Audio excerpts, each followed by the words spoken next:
So today I'm going to be going through and documenting my web-based multimedia communications website, just going through all the different pages, talking about the design intentions as well as the kind of main techniques I use using HTML5 and CSS3. And so we'll start off with just this, the homepage, the landing page. And for this, I really wanted to have a really eye-catching piece of photography or illustration as the centerpiece of my homepage. I was even more fortunate to come across and find a GIF that I thought represented myself that I found from an amazing illustrator on Dribble, which is a website where graphic designers and artists can come and showcase their work as well as get feedback from other artists. As for the techniques, some of the main techniques include, especially when I was first developing the website, was getting the nav bar and the title to be in line with each other that looked kind of natural and occupying 100% of the screen. That was a big part of the process of creating the navigation for all the pages. Also, having a background image, or in this case, a GIF. As for the About Me page, this page by far is the most aesthetically different than the other pages on the site. I wanted to make sure this page looked more traditional and professional, more akin to a portfolio page. I have this kind of two color scheme of this navy blue and orange, partly because I just like those colors, but also it matched the profile pic well, which is down here in terms of the orange background.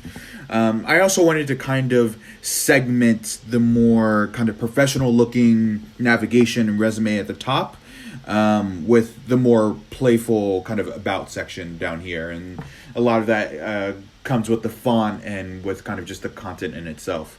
And some of the techniques I used for this site was, for this page rather, was the text positioning. So having everything kind of in the center with these respective gutters on each side. Inserting an image, as you can see here with the profile pic. And then also having this non-bulleted text indentation, which was right here, which was just I was able to do through a simple class. Next, we have the labs page. And with the labs page, I wanted something really vibrant. I didn't want to seem like just because they're labs and not some massive, sometimes flashy assignment that it was any less important or exciting. And so I think the gradients really portrayed that well. It was also key for me to have them in a grid layout. One being that I think it makes more sense when having descriptions of the lab for the order of the labs to go from left to right instead of up and down, just because that's the way we read. The cards weren't really necessary for reading the content left to right. As previously mentioned, they add visual interest, but they also allow me to take advantage of the full screen real estate in a way that I couldn't have otherwise. And as for some of the main techniques used for this labs page were, of course, the cards, which actually are just a div with a specified kind of Y and X-axis padding, as well as a width of 29%. So that way that after every card ends, once it reaches 100% at the end, after 3 cards have been laid out, it will just go down because it's a block element to the next line and then do the next 3. So that was a really great piece of code and technique that I used from W3 Schools on how to create a card.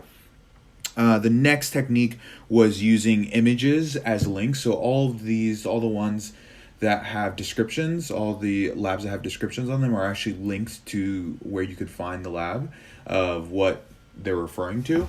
And then also, like I said, kind of with the cards, the positioning of the 3 divs in line with each other was one of the kind of main techniques used for the labs page.